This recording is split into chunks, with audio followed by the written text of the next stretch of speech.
Good morning, friends. I'm going to read a book called What Do You Do with a Tail Like This? And this is by Steve Jenkins and Robin Page.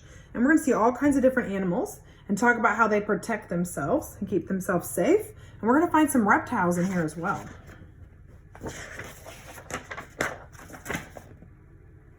Animals use their nose, ears, tails, eyes, mouth, and feet in very different ways. See if you can guess which animal each part belongs to and how it is used. At the back of the book, you can find out more about these animals.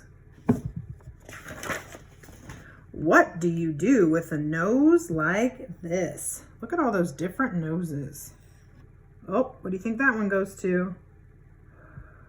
Oh, look.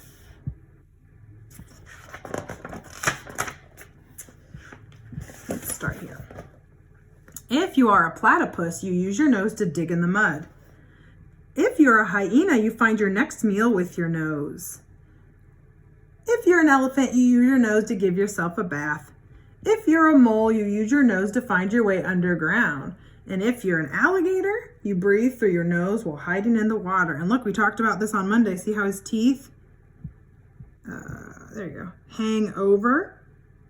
That tells us it's an alligator. So he uses his nose to breathe while hiding in the water.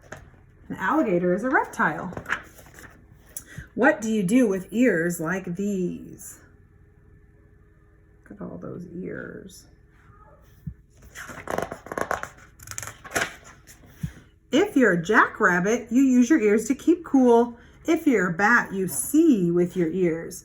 So he doesn't actually see, but he uses echolocation to see where he's going or hear where he's going. If you're a hippopotamus, you close your ears when you're underwater. If you're a cricket, you hear with ears that are on your knees. And if you're a humpback whale, you hear sounds hundreds of miles away. What do you do with a tail like this? Look at all those different tails. If you're a giraffe, you brush off pesky flies with your tail. If you're a skunk, you lift up your tail to warn that a stinky spray is on the way. That helps protect the skunk. If you're a lizard, you break off your tail to get away. A lizard is a reptile. This is another way that he protects himself. So if something tries to grab him, his tail can come off and he can skitter away and save himself while the predator has his tail. If you're a scorpion, your tail can give a nasty sting. So that protects the scorpion as well. If you're a monkey, you can hang from a tree by your tail. What do you do with eyes like these? If you're an eagle, you spot tiny animals high in the air. If you're a chameleon, you can look two ways at once. We talked about them yesterday. A chameleon is a reptile. If you're a four-eyed fish, you can look above and below the water in the same time. That probably helps protect him, stay safe from things that might be trying to eat him from above and from things that might be trying to eat him from below. If you're a horned lizard, which is another reptile, you can squirt blood out of your eyes. If I was trying to eat that thing and he squirted blood out of his eyes, I'd run away. I would not want anything to do with him. So I bet you that protects him too. And if you're a bush baby, you use your large eyes to see clearly at night. What do you do with feet like these? Look at all those different feet. If you're a chimpanzee, you feed yourself with your feet. If you're a blue-footed bobby, you do a dance. If you're a water strider, you walk on water. If you're a mountain goat, you leap from ledge to ledge.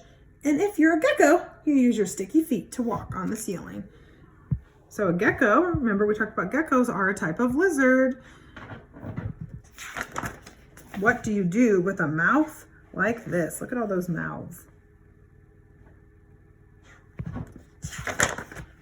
If you're a pelican, you use your mouth as a net to scoop up fish. A pelican is a type of bird. If you're a mosquito, you use your mouth to suck blood. If you're an egg-eating snake, you use your mouth to swallow eggs larger than your head. And a snake is a reptile. If you're an anteater, you capture termites with your long tongue. If you're an archerfish, you catch insects by shooting them down with a stream of water. It's pretty cool.